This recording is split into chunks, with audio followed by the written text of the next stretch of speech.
everyone see this now? Yep, we Okay, can. awesome. Yes. Great. All right, let's get started. I think everyone who is going to be joining is in. So I'll do present mode.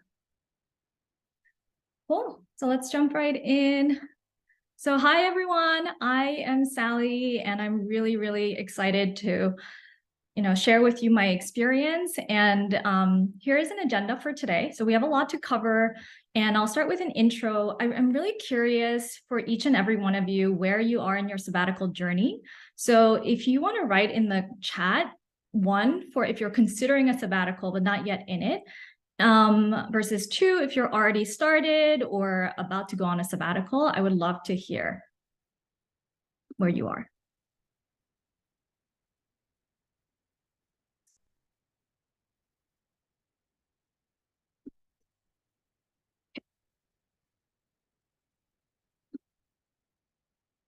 Oh, cool. That's a really good mix of people. And I see a lot of people are actually not on their sabbatical yet. So that's awesome because, and I asked because I want to personalize this session so that it's most helpful to everybody in this group. And there are a lot of steps, but I will definitely make sure to cover all of them. Cool. And then after, we're going to go over the 6 steps. So to prepare for this, if you can get a piece of paper and write down 1 through 6, just like top to bottom, because as I go over each of the steps, it would be really awesome for you to do a quick check-in with yourself. So if you feel very strongly, write a yes. If you feel very strongly that this step is not relevant for you, say no. And then maybe right, maybe, if you feel like you could go either way. And you'll see what I'm talking about once we actually get into the steps. And then after that, I'm going to go through some example sabbaticals. And then finally, we'll wrap up by talking about the next steps you can take for walking your path. So before I get started, does anyone have any questions about the agenda or what we're going to cover?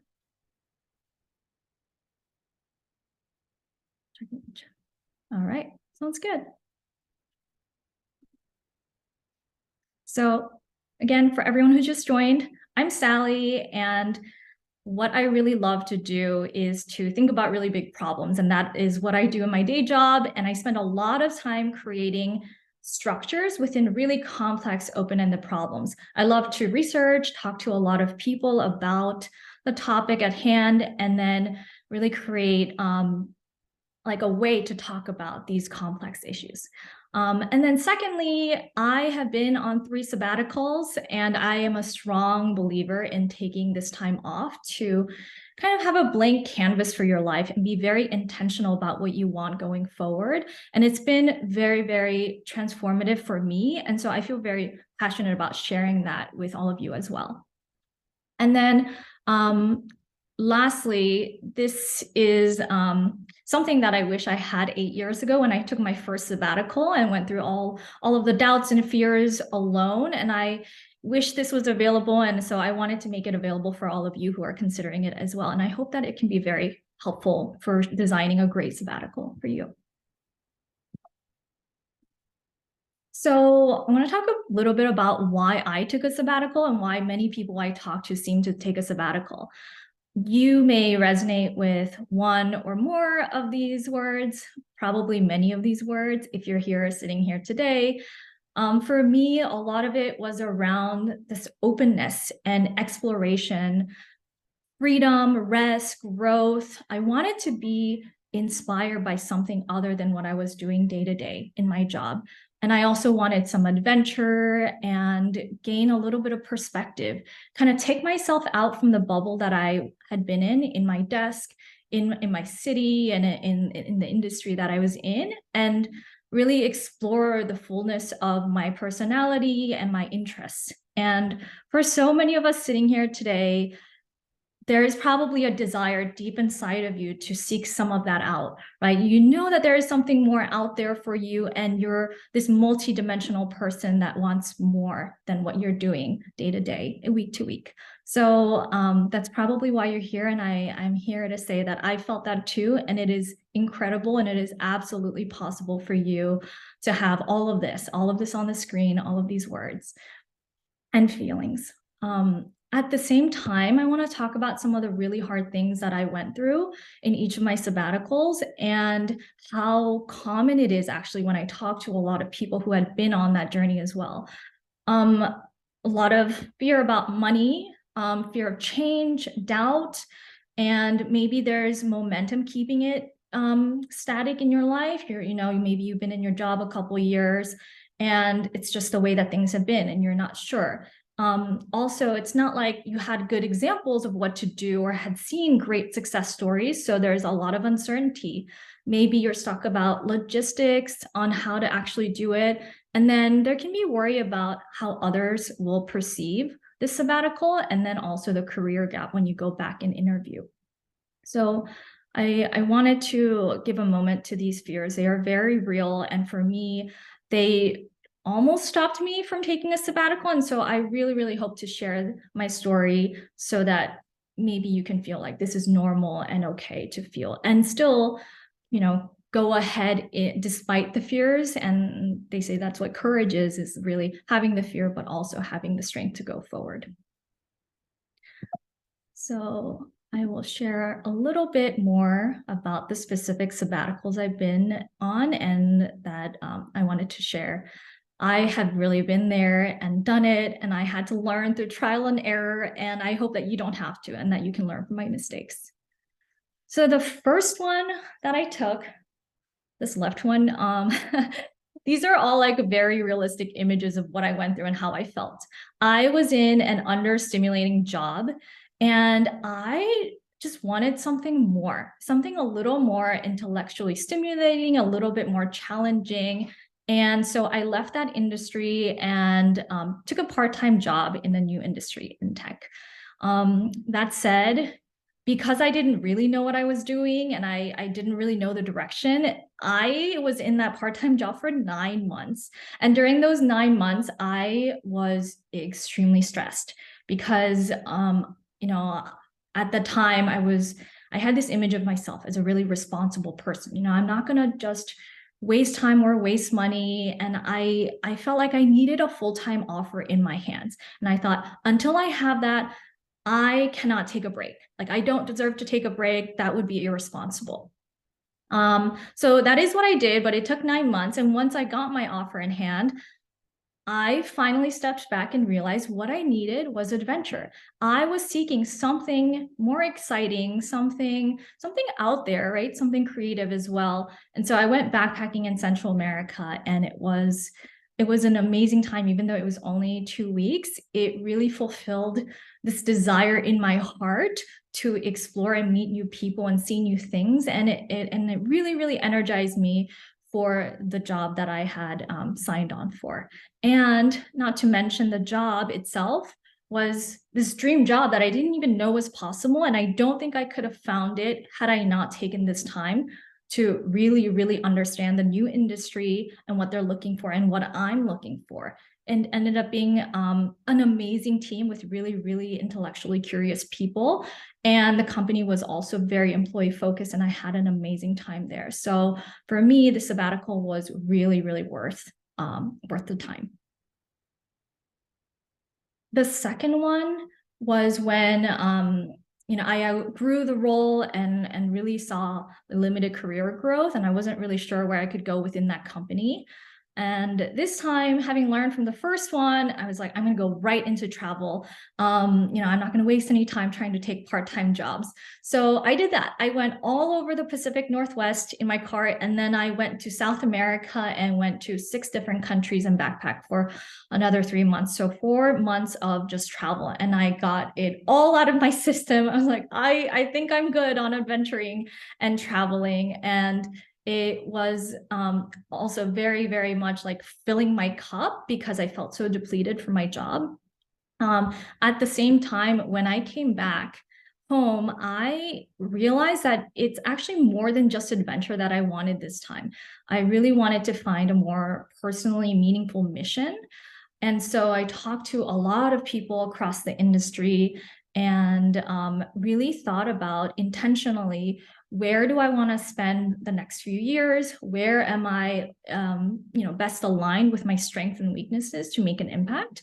And ultimately ended up at a really impactful role leading a global product. And again, this like kind of jumped my career forward as well. And I do want to make a comment here about those of you who may be scared of career gaps, or what would employers think when you come back from this. And I want to say that, at least for me, they have been really, really excited, because it was so clear to them that I'm re-energized. I'm like so passionate, and like I had taken so much time off that I was good. I was not burned out. I was ready to go, and I was ready to work hard. And they actually really, really appreciated that.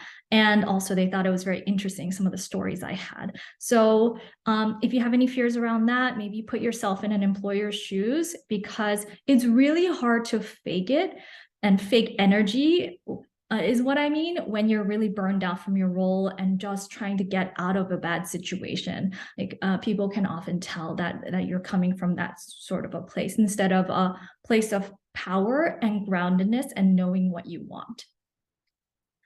And then I'll talk about my third sabbatical. I was completely burned out from that other role. I gave it my everything. And, I was really a shell of a person. And I think what I needed most was rest. So like I put an emoji of the man sleeping, because I just slept a ton for about a month and a half before diving into coaching and therapy for 4 months. But it really was just me sleeping half of a day. Like, it was incredible to me how burned out I was. I slept 10 to 12 hours a day. And I thought I like, that's like impossible, but it happened. And my body was just trying to recuperate from all of the things that I had been through in my work life, and all of the stress. And so when your body needs it, it's time to listen to it. When I did get into coaching and therapy, I thought about questions like, how do I want to show up in the world? What does work really mean to me? And can I make some, systemic changes in my life? Because clearly it is not working for me.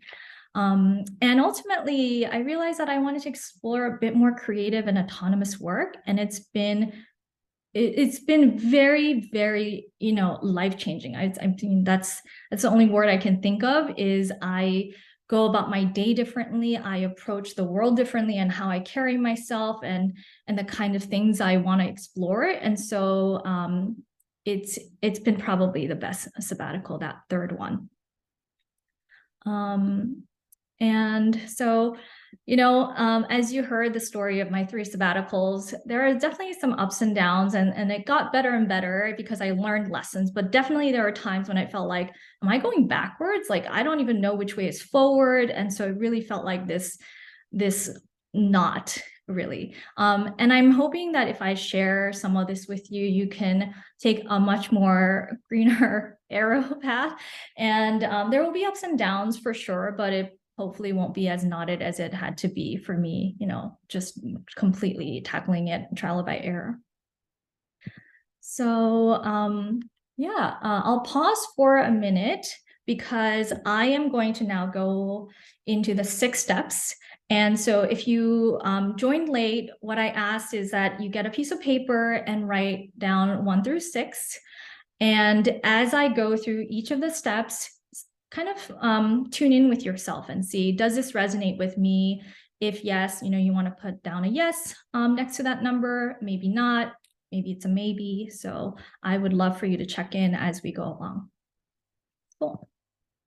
So these are the 6 steps that I see happening over and over when I've talked to lots of people. I've listened to podcasts about sabbaticals, read articles. There's actually even research that someone did on like 400 people who took sabbaticals. And these seem to be kind of the comprehensive steps that happen. It does not mean that you have to do every single one of them, but you can probably pick and choose from a couple of these. And we'll do that exercise later as well. So I broke it down into pre-sabbatical, sabbatical, and post-sabbatical, and we'll walk through all of these. So let's talk about the steps 1 and 2. The first one is reading signals. So this can often be the hardest one. And I saw a lot of you in the chat said you're not taking a sabbatical yet. So you're kind of in the contemplation phase.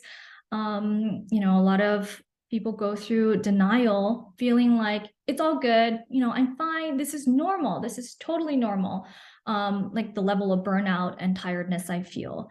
Maybe you feel like you have to reject some of that, like, oh, that's not for me. A sabbatical is for someone who has a lot more money or a lot less responsibility than me, whatever it is, kind of rejecting your desire to take a break. There can also be minimizing, like, oh, it's probably not worth it. What would I do anyway? I have plenty of vacation days. So if I really wanted a break, I can always take a vacation. Not the same thing, and we'll talk about that as well. And then the last one is excuses, like maybe you do want to take it, but feel like there are just too many hurdles. So you give yourself endless number of excuses to go on a sabbatical. What I really want to say is let's take a pause from all of these thoughts and to-dos and check in on how you are really doing, because it can be really hard to separate yourself from all of the noise in your head and be a friend to yourself. Like if you have a really good friend that you saw was struggling, you would really check in with them and try to do that for yourself, and maybe tune in to that as we go throughout these steps as well. I have some how-tos and pitfalls and all the good stuff in between. So how to really read your signal for do I need a sabbatical or do I not is try to be as objective as you can. Take an objective look at the signals. So your physical state, some people sleep a lot more or can't sleep as much if they're burned out, or, you have no appetite or more appetite. Maybe your mental state, you feel fried. Maybe take a look at your productivity level. What took you 30 minutes to do a certain thing may now take you 2 or 3 times as long if you are really running low.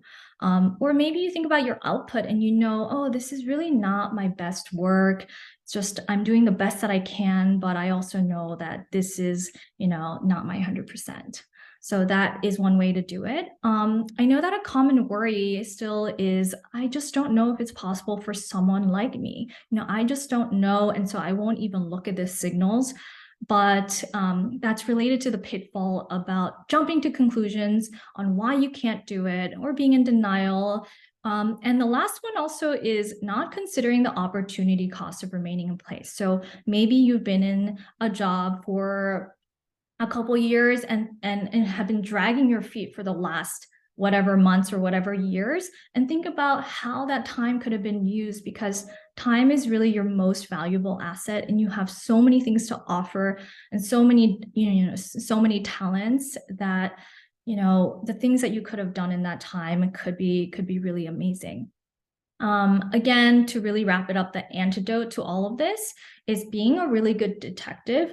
Only look at the evidence and not your inner dialogue. So try really hard to separate the signal from the noise that's mostly in your head. So that was signals. And so depending on how you feel about this one, I want you to, next to number 1 that you wrote down on your paper, write, how strongly you feel about this step and how much you resonate with some of the things I went over in signals. I'll give you a few seconds to do that.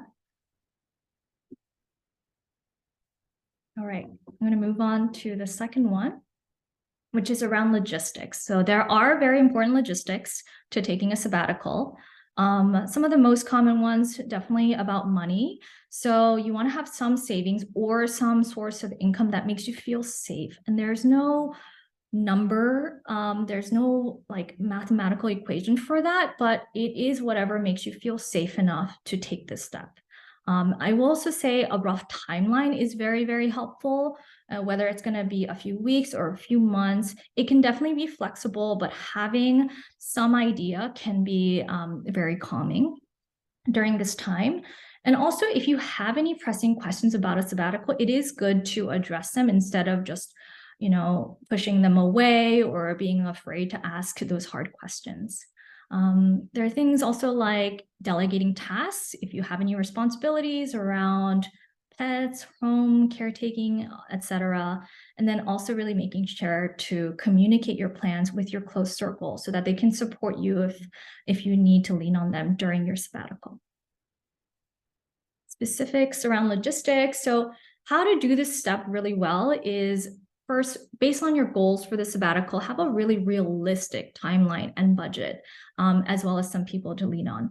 I emphasize realistic as in don't let the fear thoughts determine the timeline and budget, because a lot of people think they need much more money than they really need, or much more time to do the things that they want. But some people really benefit from even just a few weeks, or even a month or two. A common worry is I have a million things to figure out. Obviously a hyperbole, but that's how it feels. And yes, it can feel daunting, but there is a way to get through it, and you really take it one day at a time or one step at a time. A related pitfall is definitely overestimating what you need for a sabbatical. So again, do you really need that amount of money? Do you really need all these things? And do you really need like a year or two, or is it like a couple months or 6 months that you need for a sabbatical? And another one is letting the questions and all these tactical steps scare you from moving forward. The antidote for this is really starting with the bare minimum is what I've seen really work well for people. So the bare minimum, like, okay, like rent, food, health insurance, like that, I got that, and everything else I can figure out. And also you can figure out during your sabbatical as well. You don't have to have it all done beforehand. So just know that if you have the bare minimum done, you're good. And you can always like work on it later as well. And when you have this plan in place, check in with a trusted friend or partner to see if your plan looks solid. If you haven't missed anything major, they can probably help point those out as well. So that's for logistics. So again, depending on how much you resonated with this step, next to number 2 on your piece of paper, I want you to jot a few notes, or just write yes or no if you feel like this doesn't resonate for you.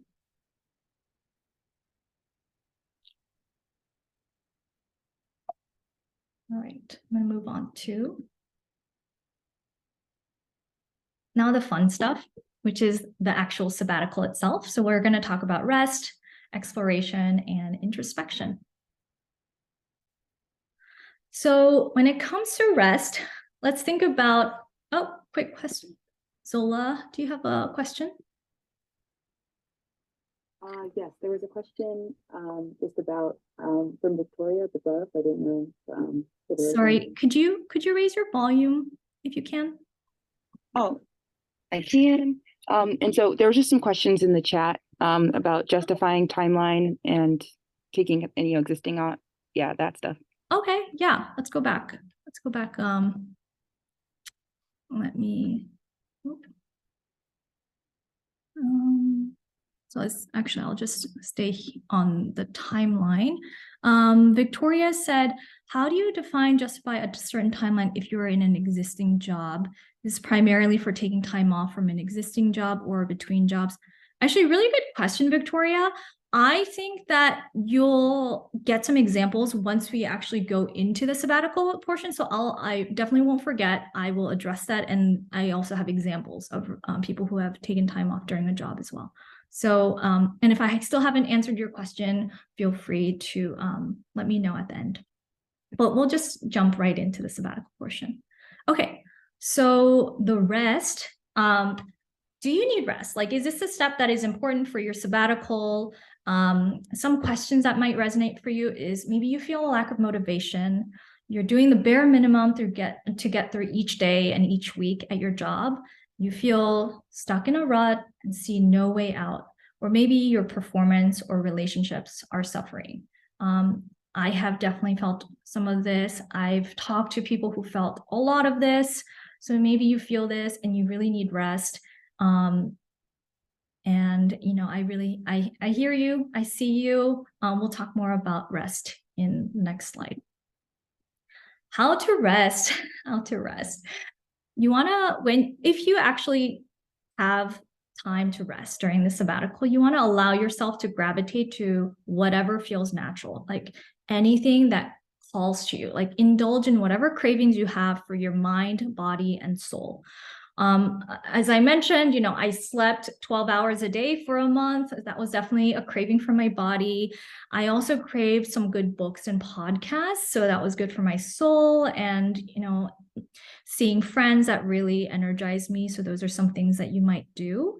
A common worry is, especially if you're a very high achieving person, is what if this goes on forever? Like, am I ever going to get off the couch? Am I ever going to get out of bed? And that's definitely a valid fear. But from everyone I've talked to, and and the research that I referred to on over 400 people who went on sabbaticals, this really only lasts 6 to 8 weeks. And your body is just trying to regain the balance from you being in a essentially fight or flight stage. The stress from the emails and the messages at work, trying to understand, is my output good enough? Like, did I do a good enough job? Am I getting fired? There's so much stress that you don't even realize that you're internalizing, and your body has been in a really state of anxiety and fight or flight.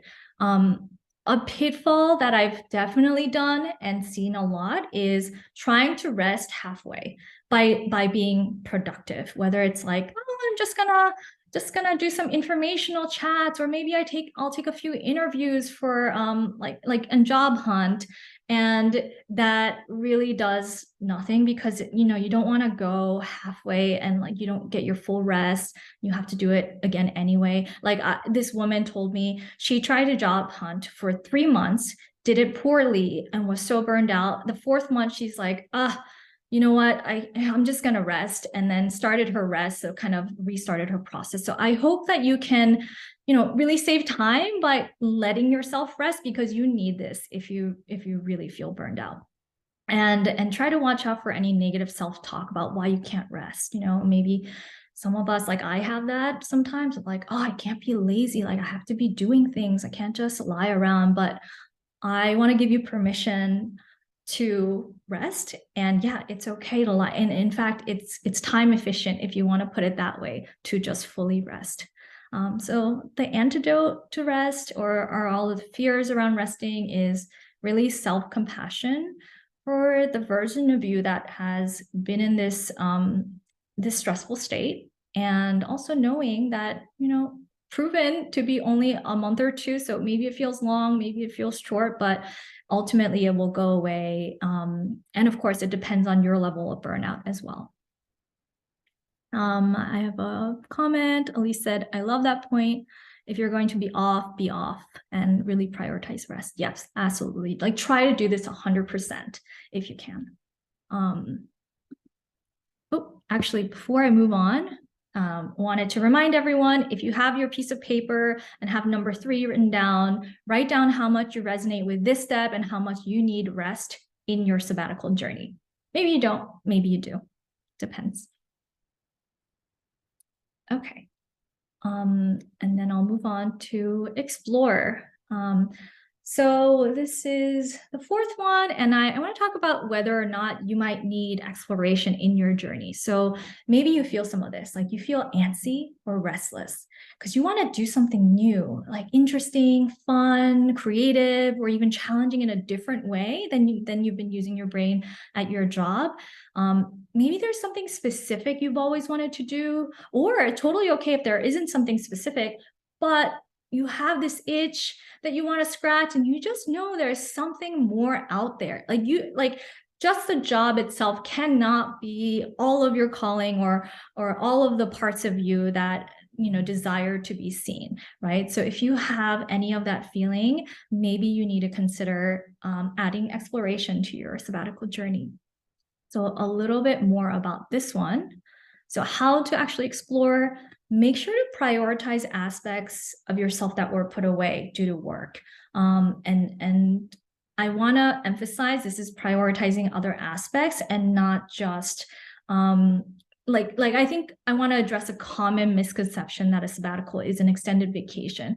It's really not. It's a time to kind of like, if work was one, or you have other caretaking responsibilities too, it's like bringing the other lowered parts of it up above and really focusing on it. So it's not like you're doing nothing. You're actually really focusing and working on exercise, health, or a hobby, a creative talent, or whatever it is that you wanted to do but couldn't because of all these other demands. Also, I do want to encourage you, if you're really exploring and if you're in this mindset, try to take baby steps out of your comfort zone. I know this is hard, and personally, I got really frustrated when people said, just try something new, just do it. And the definition of a comfort zone, it's hard for you to leave that. So for me, what really helped was taking like the tiniest baby steps. So as an example, if you like to walk around your neighborhood, maybe go to the park that you haven't been to before, or maybe listen to, if you like podcasts, maybe you try a new genre, just something little, something new, that you can do to really stretch yourself, but still feel okay doing. A common worry is, I don't really know what to do. So I don't know where to start. I don't know what I would do with this time. And so oftentimes a pitfall is people getting overwhelmed, and then they think about the perfect activity, like what could I do during this time? And you start spinning wheels instead of just starting somewhere, anywhere, and doing. And I really want to emphasize this. This is one that I really had a hard time doing in the beginning, because I was just so in my head in my job all the time. But really just getting out there and doing anything, you get a feedback loop started, and then you can quickly realize, oh, okay, this is something I like, this is something I don't like, and either do more of that or kind of switch to the next activity. So I really wanted to emphasize that one. And the antidote to all this is just to remember that this is super low risk and reversible. In my job, we talk about what's the risk level and what's, is it reversible? If you don't like taking a dance class, you can totally stop after taking one class, maybe don't sign up for 3 months of it. But all of these activities or these fun explorations, you can stop at any point. So know that it's okay to try something new and to stop whenever you feel like it. And the whole point is to, just have fun and to learn something new. So I think I have a bonus slide on. Yeah, I do. So for explorations, I also want to say try exploring / experimenting with your rhythm as well. So, when you have this extended time off, try to sit into like, what is a daily or weekly rhythm that feels good for me? These are all real examples I've heard from other people. Someone realized, oh my gosh, like doing a workout mid-afternoon really energized me, whereas they had been in a slump before, like the afternoon slump. One person realized they actually like to sleep later and love evening time. They just couldn't do that before because their job started so early. Someone realized they have these creative writing spurts midweek, like Wednesdays, Thursdays really work for them. And another person realized, I've been hosting dinners once a month. It really fills my cup. I love the quality time with my friends, and I'm going to keep it up. And it's really worked for all of them. So you want to notice what you're doing and what you're liking, and try, if you can, to use either a calendar or a journal to take in this data. These are all data points about yourself. So track them and kind of reflect on them. I'm kind of smiling because, at least for me, and I would bet for a lot of you, we're so good at our professional jobs. We're so good at studying certain facts, researching certain topics, understanding our clients or our customers. And yet, sometimes we don't know these things about ourselves, like what gives us joy, what gives us energy. So take that same, that energy, that skill set to exploring about you and learning more about yourself during this time. So that's the final slide for explore. So if you want to take a few seconds to write down next to number 4 how you feel about this step, it'll be really helpful for our last exercise.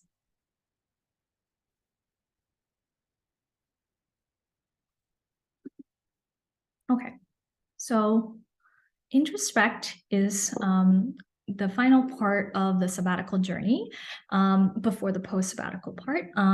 And so let's talk about if it's time for introspection, if it would be helpful for your life.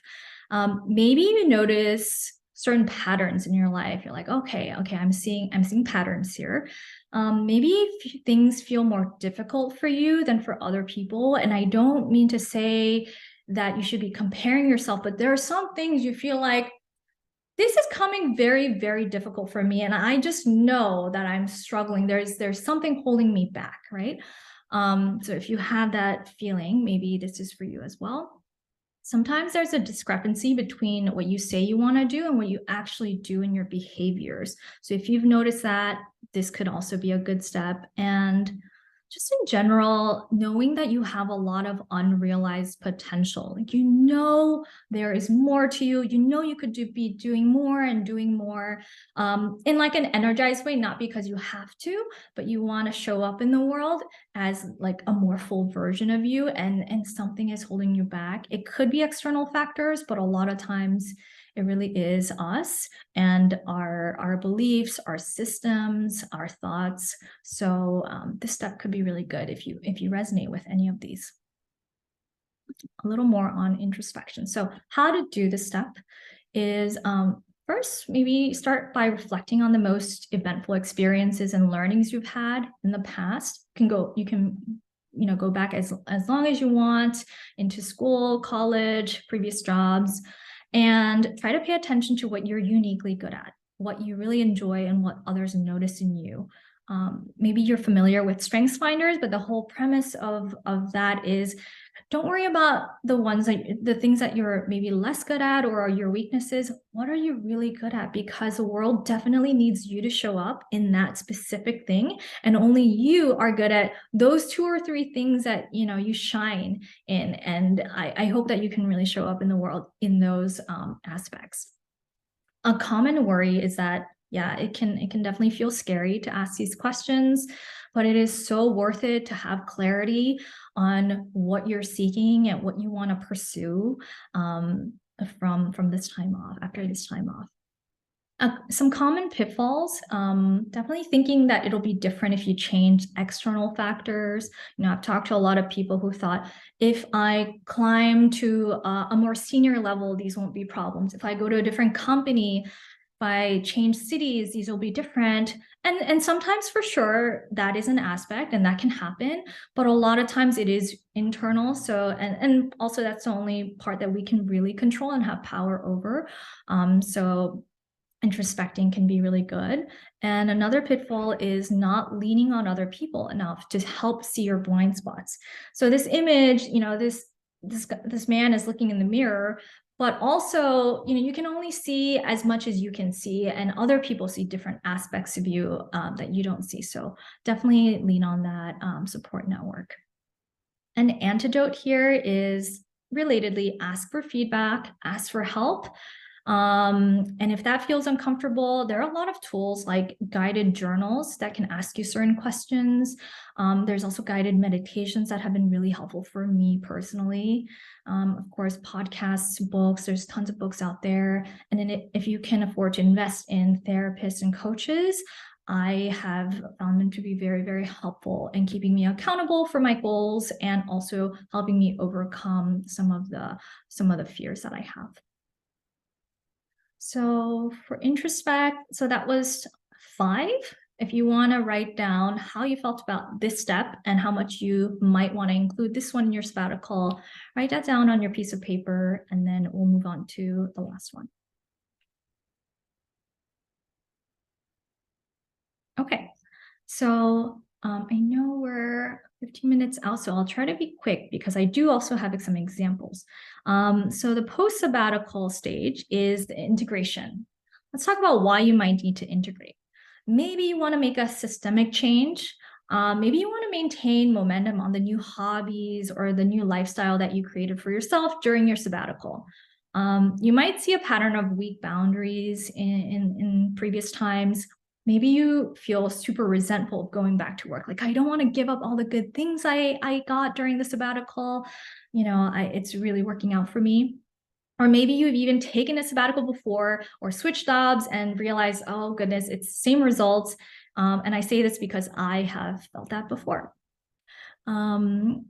Allegra in the comments, do you have suggestions? Yes, I can definitely share resources after. I think I have some emails. If you want to drop your emails at the end, I can definitely make sure to email that. And then Vanessa had said, this is so helpful, really validates.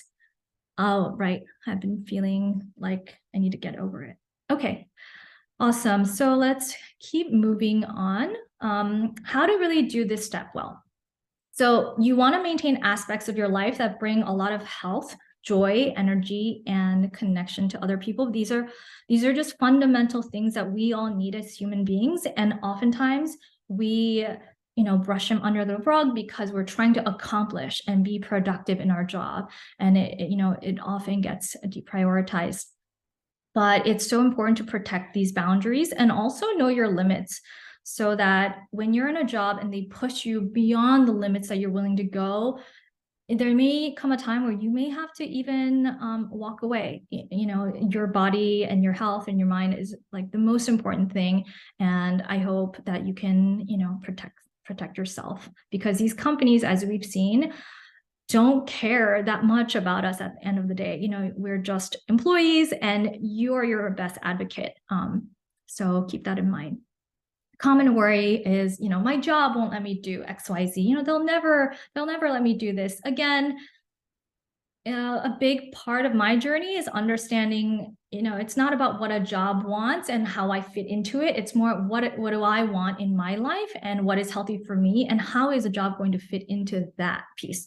So a really like 180 in how I saw myself in this world too, in a professional setting.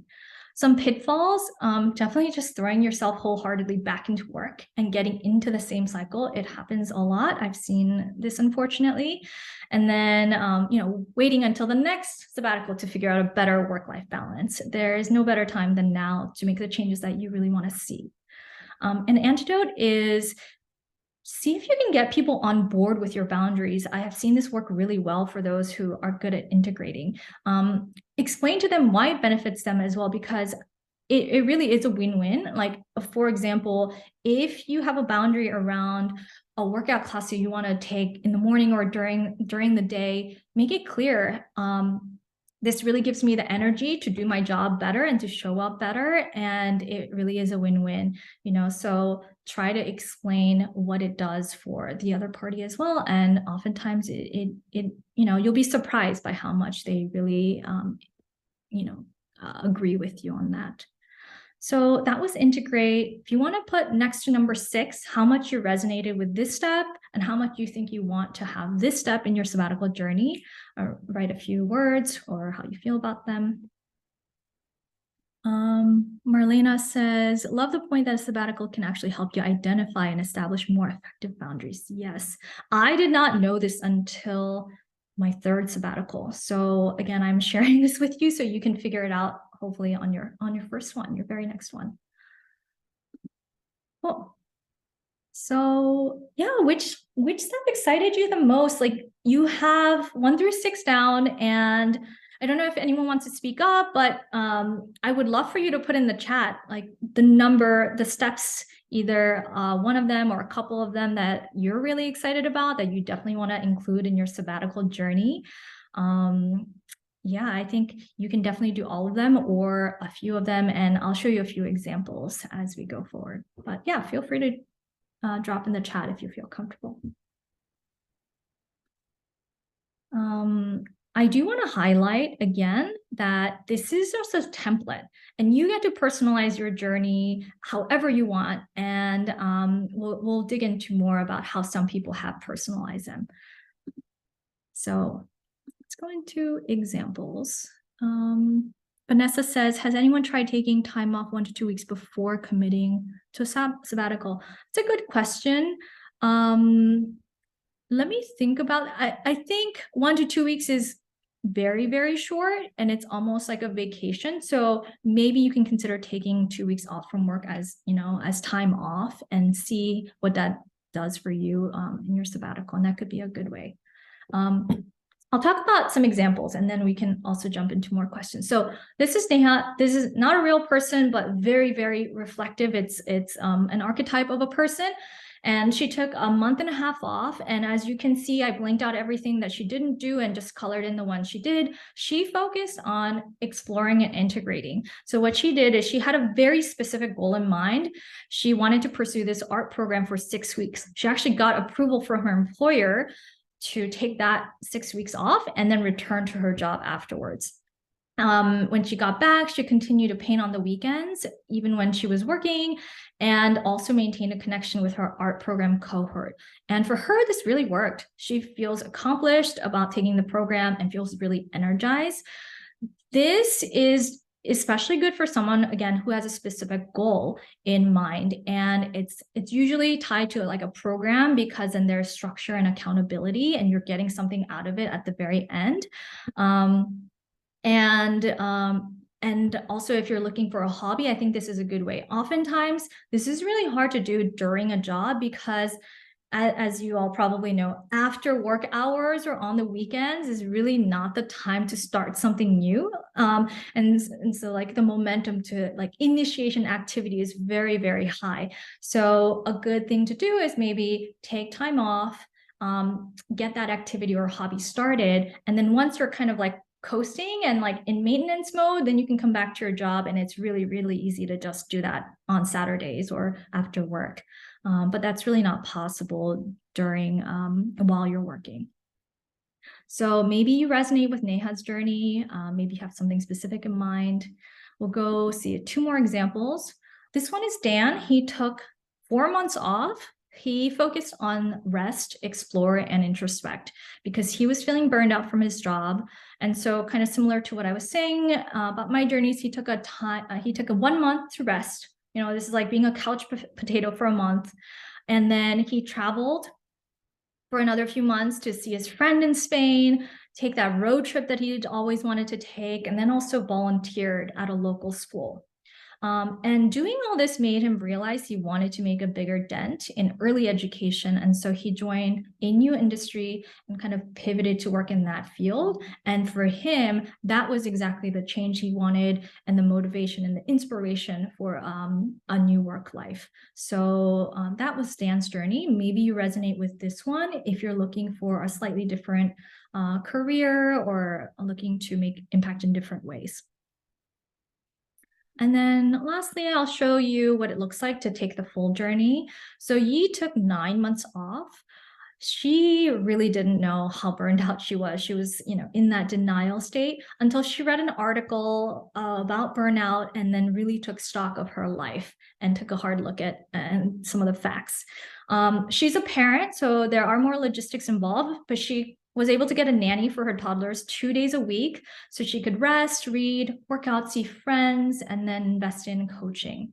And what she realized after all of these explorations and introspection is that she was playing small in her career and she knew that she wanted something bigger and different.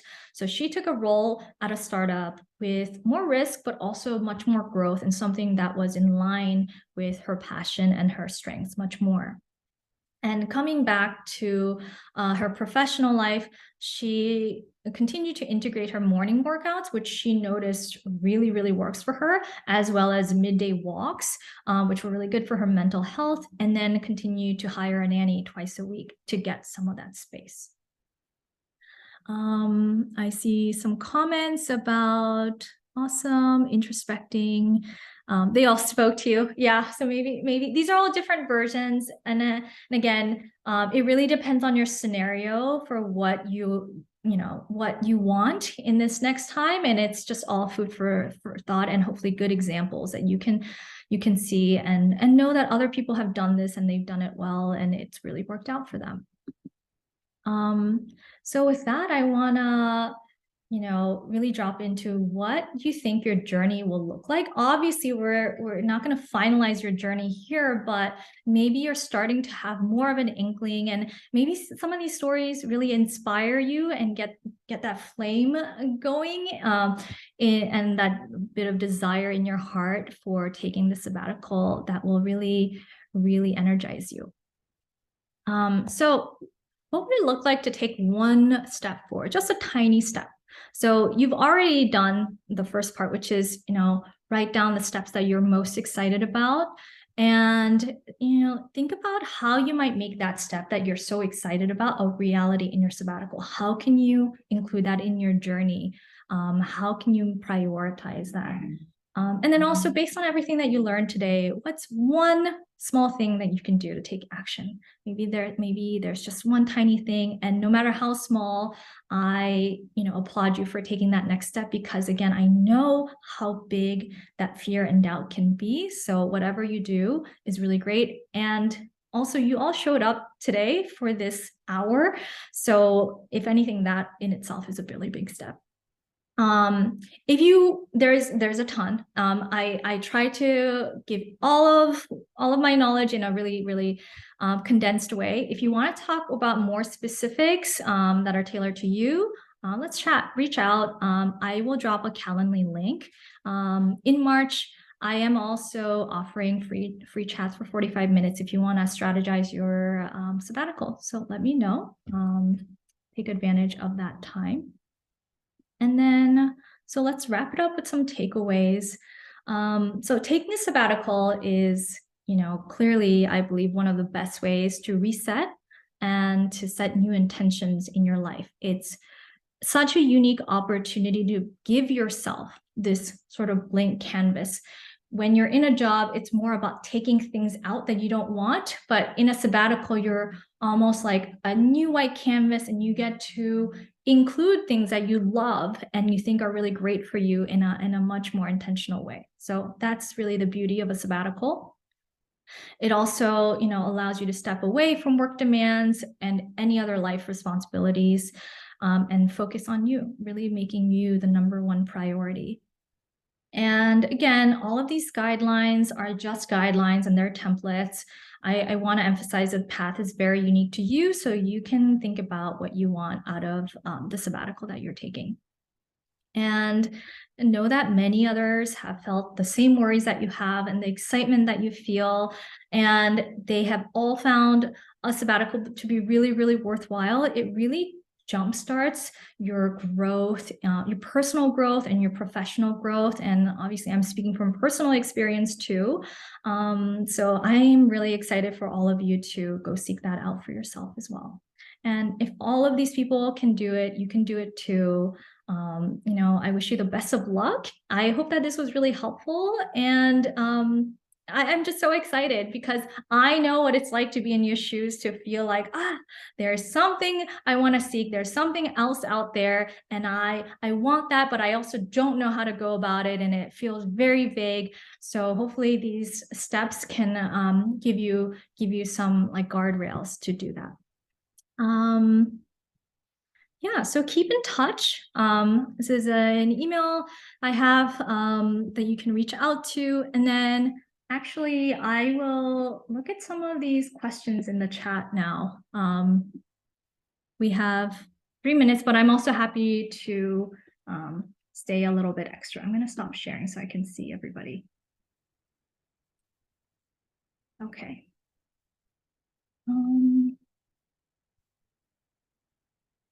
Yeah. Kimmy said, would love to hear more about the integrate step and how one might navigate through resentment towards going back to work. Yeah, that one is very real. Cammy, I don't know your personal background, and so maybe we can talk through this in our chat if you want to grab time in the Calendly link, and I will actually do that right now. Does anyone want to speak up and ask any questions? Otherwise, I am happy to share any resources that I know of, and also the recording for this as well. Hi. Hi. I'm a little curious. Nothing has 100% upside. So what about risks associated with going on sabbatical? Or watch outs? Yeah, Matt, it's a little hard to hear you, but I think you're talking about the risks, like the downsides of taking Correct. a sabbatical. Yes. Yeah, totally. It's again, it's very personal to your risk tolerance, but let's see, some of the common ones I've heard are definitely the time and the money. I think it's a really big one. I mean, there's no getting around, like a lot of people are using their savings and feel like some amount of stress around that. But the way that I would frame it is it's kind of like an ROI. Like you want to think about the return on what this investment is. You're buying this opportunity. So maybe it's for you, it's maybe not worth it, or maybe for the goal that you have, it's not worth it. It doesn't mean that you never want to take a sabbatical. Again, maybe it's worth it for you if you have a specific goal in mind, like the Neha story. Maybe it's not worth it for you if you only are resting. So it's very, very dependent on your goal, but almost like going to grad school or like getting an MBA or something like that. Like it's definitely expensive.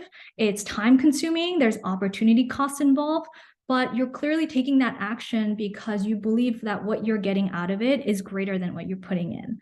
And I think we do that with anything we purchase, any purchases we make. We really think that it's worth it. Yeah, any other questions? Thank you so much for showing up. And I think is a really big step for prioritizing yourself and trying to learn more about what's out there and what you can do for your sabbatical.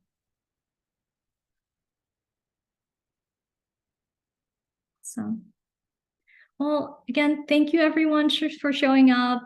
And I will share any resources I have available. If you want, email me or grab time through my Calendly. Allegra says, if anyone's interested in a cohort to talk about plan a sabbatical, that's a great idea. I was thinking about creating a community because I love creating communities and being in touch. If I start one, I will definitely be in touch. I think I have all of your emails. If I don't have your emails, please drop it in the chat and I will reach out to you. Awesome. Great. Well, thank you so much, everyone. Have a really great, wonderful rest of your day. And again, thank you so much for showing up. Bye. Thank you.